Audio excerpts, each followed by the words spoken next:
Welcome back to the Midwest Tour. I'm Brittany Newman. And I'm Tom Bradley. And we're back with another highlight show from Archview MX. So many riders out there yesterday, but of course we were telling you about some of the riders that we have on the show for today. Lance Kobush and plenty more. And you know, Brittany, we also brought out the chopper. The chopper was such a cool thing to have out there. It was a very nice effect, allowed us to get some great footage from up above, and it was courtesy of Brian Longroff of Gateway Helicopter Tours, located downtown St. Louis, just in front of the arch on the riverfront. Here you can see him taking off from his from the barge that he's got on the river. Getting into those highlights, we have the Super Junior class here, right there, the 99. We all know who that is. That's the Lightning, Lance Kobush. And look at him firing out there on a Team Green ride, pulling the whole shot. There in the second spot, you see the Michael looks Hicks like there. Michael Hicks, yes. And Number 37 is Dawson Riker right behind him. So right now the top three kind of close. Here, another shot of the helicopter. You can see myself and Matt Dimitrov sitting up there. And we've got the aerial footage. We had to go to the aerial shot here to get Lance Kobush's lead on the track. There's nobody even inside of him. He is so far out there, and watch him hitting these jumps. You'll see him going on step off. He's actually tripling that, and look at him hitting that spectator triple. How big that is for an 80 to do. Just airing it out as he comes through the finish line section here, just demolishing the competition. Look at all those ruts to choose from. He takes the middle one, and he's just going to go on to win this moto. Here we're taking a look at Open B, moto number 1. Grabbing the whole shot, looks like it's going to be the 93 on the Honda right there. He's going to sneak to the inside. That is Max Klein. We're also going to have the 286 of Durham going down there, but behind Klein we do have Drake Sizemore on that number 55 Honda. Looks like he's the 55 slash, and then we've also got the 55, and that is Brock Alshire, also on the Honda. So it's a sea of red out there in this Open B, moto number 1. You can see here coming over the spectator triple, the 93 of Klein drifting just a bit outside, and Sizemore 55 slash trying to get to the inside, but Klein slams the door on him as they head to the finish line. Yeah, they had a great race going on out there, really working at each other. As you can see there, picking up the white flag, one more lap to go, and Klein drops it in the infield section.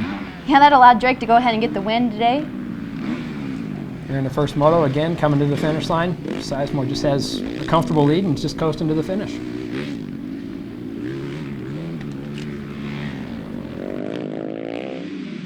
Here we have the Schoolboy taking off. Grabbing the whole shot, the 414 on the KTM right there. That is Mason Norris. And just to the outside is the 991 trying to steal the lead already, Cody Gregory. Not far behind them, we have the number 18 of Ethan Hester. Here they're coming to a new jump put in Archview. It's kind of a little triple deal, and if you don't get the good run out of the corner, it's kind of tough to get over. Here you see missing another shift there. That is the 414 of Norris, and dropping a couple of spots already on the first lap. Handing over the lead to Gregory.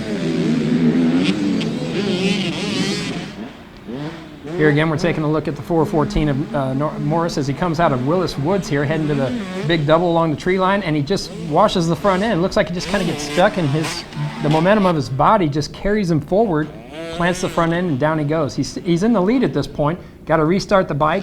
He's able to get restarted, shaking it off. Yeah, I like the shake of the helmet. He's literally shaking it off. As he gets going over the double here, still in the lead when he takes off, but there's second spot right behind him. The 18 of Ethan Hester. Looks like also after that crash, you can kind of hear in the muffler, looked like some packing got blown out of there, so it's very unpleasant for the fans in the grandstands as he came by. And I know I want to see the crash again, don't you? Oh yeah, let's take a second look here. You see him coming out of the woods, making the right-hander, good body positioning, and just the front end just tucks, and his body just goes forward and just throws him over the bars and loses his balance, and down he goes.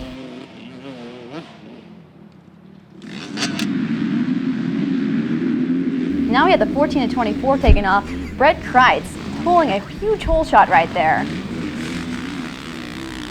Just behind him on the Honda, it looks like the 55 of Brock Alshire, and again we got the 991 of Cody Gregory in the mix. Also kind of up there, the 721 of Dustin Carter. Looks like he's in the number 4 spot here, so going around the first lap. Alshire there in second, trying to come to the inside, the 721 Carter, and he gets the pass made. They're all going to be hitting that infield triple there. And you can definitely see there's definitely a battle right there in the third place spot. And that corner is a very wide corner, a real definition of the line. The inside's a lot shorter, but also rougher, so trickier to get through. Here we're taking a look at another battle. That looks like the 296 of Braden Copeland going around the outside of Carter there.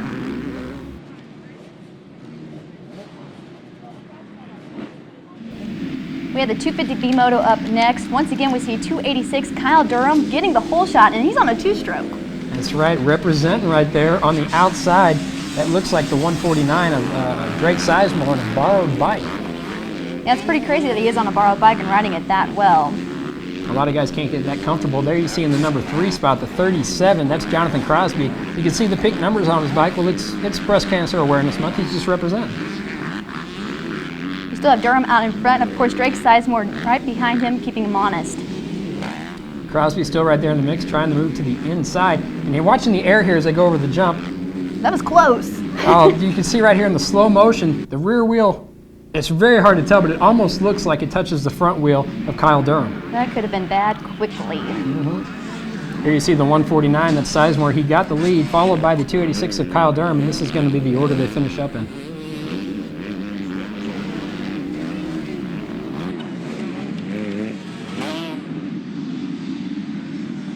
The 250B Moto 2, it was a great one to watch as well.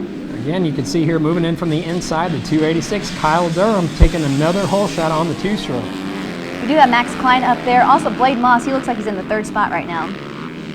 Max Klein squeezing to the inside of Durham. Oh, he's able to take over the lead here early on the first lap. He's got a clear track ahead of him. Looks like Durham just made a small mistake in that corner. But Drake Sizemore back at it again, once again gets around Max Klein out there.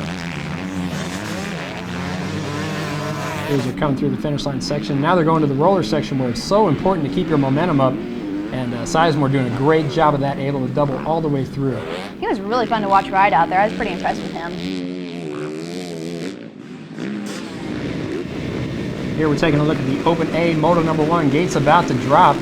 There on the inside, you see the 82 of Bubba Pauly, 77 Denny Dooley. But grabbing the hole shot is going to be the 811 of Vaughn Mays.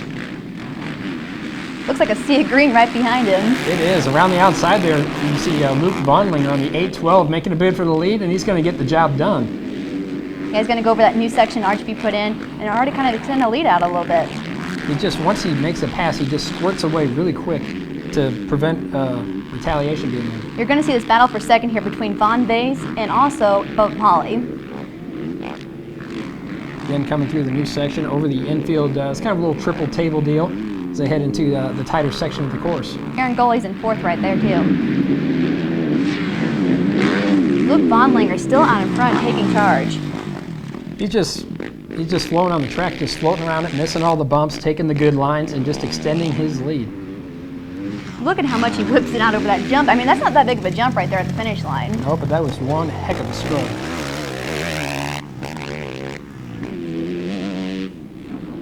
Here's a battle for second. We got Bubba Pauly on the 82, followed by the 386 of Aaron Gully trying to make up some ground.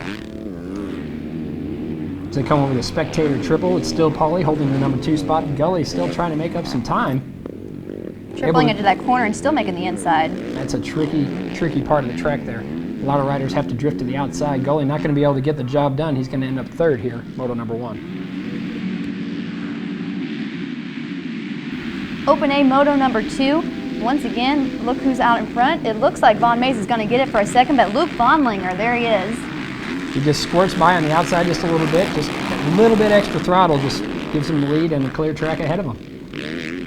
Again, second, there's the 811, Vaughn Mays, another good start for him in this Open A class.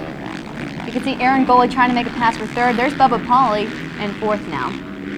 As they come to this left-hander, Bubba Pauly trying to go back around Gully, trying to walk his bike along, loses his balance and goes down, and just a domino effect behind him.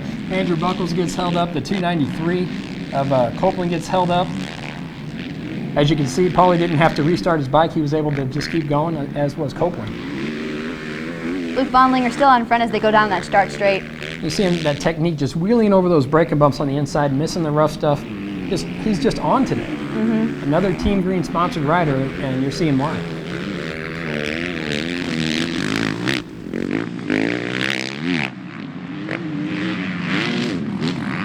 I got bumped off the start, I guess, and made my rear brakes go out. I didn't have brakes the entire moto, so I don't know what that was all about, but Other than that, it's pretty good. Won 3 motos out of 4, so it's a pretty good day overall. Won both the overalls. I got a decent start. I was like 3rd or 4th. Had to pass a couple guys and just kind of rode smooth the rest of the race. I couldn't win overall if I win the moto or not, so I just went out and tried to stay consistent and get a good finish. I felt pretty good. The track was very rough. Just got a good start and held on. Tom, that is a look at our highlights, but on our next show, we still have plenty more coming up. That's right. We're going to take a look at some standout riders from the weekend at Archview MX, and we've also got an injury report coming up with a few of our riders. Make sure you check back then.